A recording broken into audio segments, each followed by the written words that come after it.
For Jacksonville. Remember, they took the first meeting between these two teams in Indy in the opener. They couldn't win this one.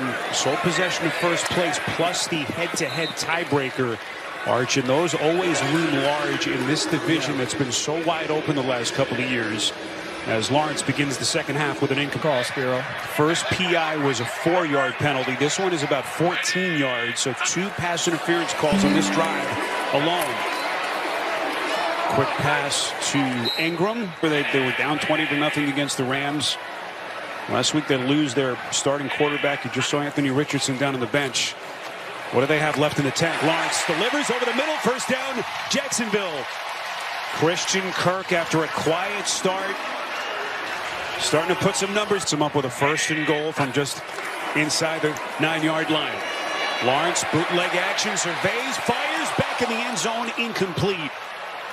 A lot of velocity on that pass. Kirk unable to get his arms around. Far so good, and they've been in the red zone in this game.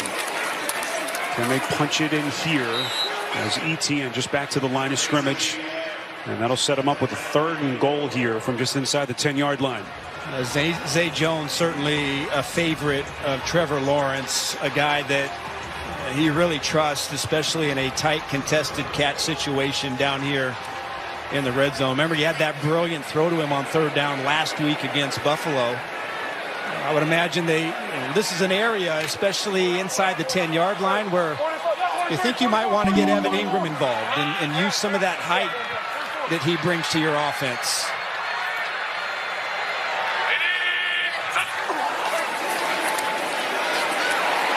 On 3rd and goal, Lawrence near side, touchdown, Brenton Strange. And the Jags pouring it on here in Jacksonville.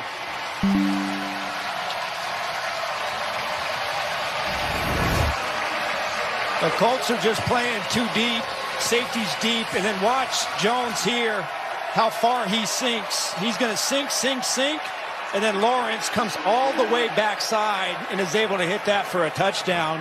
Part of that is on Jones, but the other part is on the pass rush. You just can't give the quarterback that. Down the field for Minshew. It's been a disaster, and they've been a one-trick offense. It's short, quick passing. There's no run game, and so there's no play action to try and get the defensive players off of their spot. They have nothing that you're confusing them or making them look at something else or confusing their keys. You're just allowing this defense to sit back and play as aggressive as they want. And they haven't been able to get anything downfield going. With Spiro, I talked earlier, with Anthony Richardson at quarterback, at least when they're in shotgun, there's a huge element defenses have to wonder, is he going to keep the ball?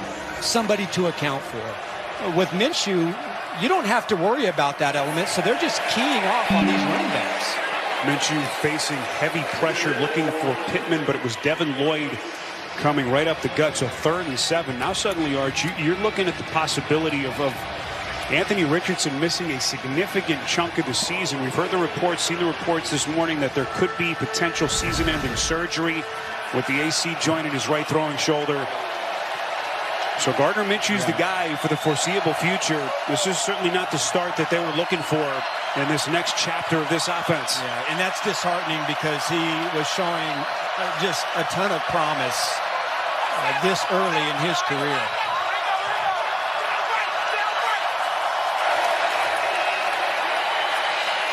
Minshew steps into the throw, incomplete. Alec Pierce didn't have much separation as he worked against Darius Williams. We haven't had a chance to really call Darius Williams' name much in this game, but he has really been playing some good football. He's playing at times like a top 5 cornerback. And again, you can tell just by his body language, there's nothing. He's not worried about anything. He's just reading the quarterback and reacting. Well, no choice but to go for it here. They're down 31-6. 4th and 7. Minshew needs a play right here over the middle, and it is caught. Alec Pierce, first down, Colts. Because they go right back in the direction of Darius Williams, a pickup of 13. That is a really nice play. And here's what I like. Watch how he comes back to the ball. As soon as he comes out of his break, he's going to climb toward Gardner Minshew. If he just keeps it flat, Williams might get a pick. Minshew to throw. Puts him there under it near side. It's caught. Pittman had his step. And a brilliantly thrown pass by Minshew. A pickup of 40 for the Colts. Well, Spiro, coming into this game on vertical routes, either go down the sideline or seam, Minshew has been 1 in 7. They haven't had anything downfield, but that time able to fit it in between the safety and the corner. Colts just trying to make it respectable at this point. Still got a whole other quarter left. There's Foye. Fuller runs so Fatukasi, I beg your pardon. Another look at that play. Yep, and they're playing. I mean, he's essentially doubled right there. And you've got a corner down low, and Jenkins, he's supposed to be coming up over the top, and somehow Pittman is able to get right behind there, and really the best throw of the day from Minshew. Minshew, those 2 picks that loom so large. Near side of the field, they set up Pittman. They get some blockers in front of him. Good response by that Jacksonville defense as Pittman takes some punishment. They pick up 7.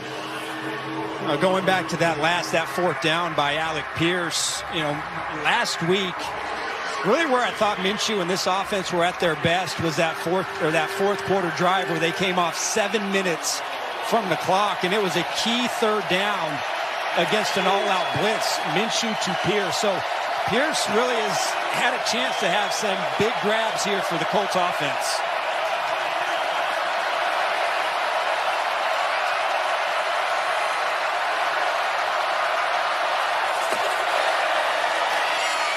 Taylor. This will be another Colts 1st down. And it will be 1st and goal for Indianapolis. As we are now inside of a minute left in the quarter. Spiro, part of it is because the Colts really haven't attempted to establish their run game, but really I felt like coming into this game, this was going to be the biggest test up front for Jacksonville.